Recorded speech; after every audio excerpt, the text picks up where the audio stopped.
We are going to solve 6x minus y is equal to 10, and then we have y is equal to negative 3 over 4x minus 1. Perhaps the best way is to do it by elimination. Why? Because the y is already isolated. So what we can do is take this part from the second equation and then substitute that into the y to the first equation. And what we are going to get is the 6x will stay the same. But then instead of minus y, we are going to have minus the parentheses. And since it's going to parentheses, it's going to be this. Negative 3 over 4x minus 1. And then on the right hand side, we still have equals to 10. And we can just solve this because we just have the x in this equation. But we do have the parentheses though. Let us begin by distribute the negative into the parentheses.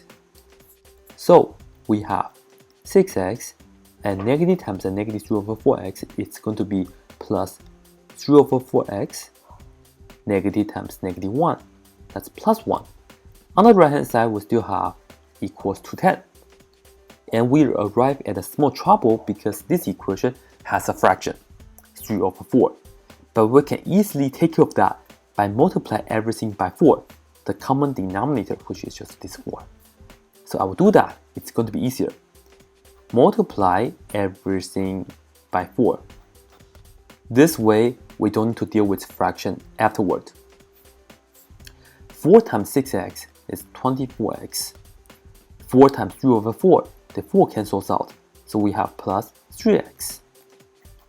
And we can continue plus 4 times 1, which is 4. That's equal to 4 times 10, which is 40. As you can see, we have 24x plus 3x is 27x, and this is plus 4, and that's equal to 40. And now I can do the usual part. Minus 4 on both sides, they cancel out, and that will be 27x equals to 40 minus 4, which is going to be 36. Of course, we can divide both sides by the number in front of the x, which is 27, so the 27 cancel out. So we are saying x is equal to 36 over 27. We can totally reduce this fraction. We can do this by 9.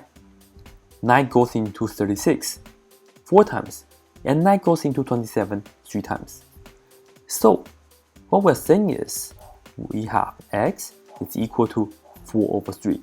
That's the value of x. But then we are not done yet. Make sure you go back, take this x with you. X is equal to 4 over 3. Take this with you, plug it into one of these equations. I think the second one is easier because we already know y, it's isolated, that's equal to negative 3 over 4. But for the x, let me open the parentheses. The x value, we just found it right here. It's 4 over 3. Let me plug in right here into this parentheses. And don't forget to minus 1 at the end because that's what the y is equal to. Well, the 3 actually cancels, the 4 and 4 cancel. After you multiply this out, I have negative 1 because everything left is equal to 1. And then right here, I still have the minus 1. Y is equal to negative 1 minus 1, which is equal to negative 2 for y. And at the end, what I can say is x is equal to 4 over 3 and y is equal to negative 2. And this is how we can answer the question because the first number is going to be for the x and the second number is going to be for y. And that's the answer. I'm going to box this because I feel so good after I finished solving this question. That's it.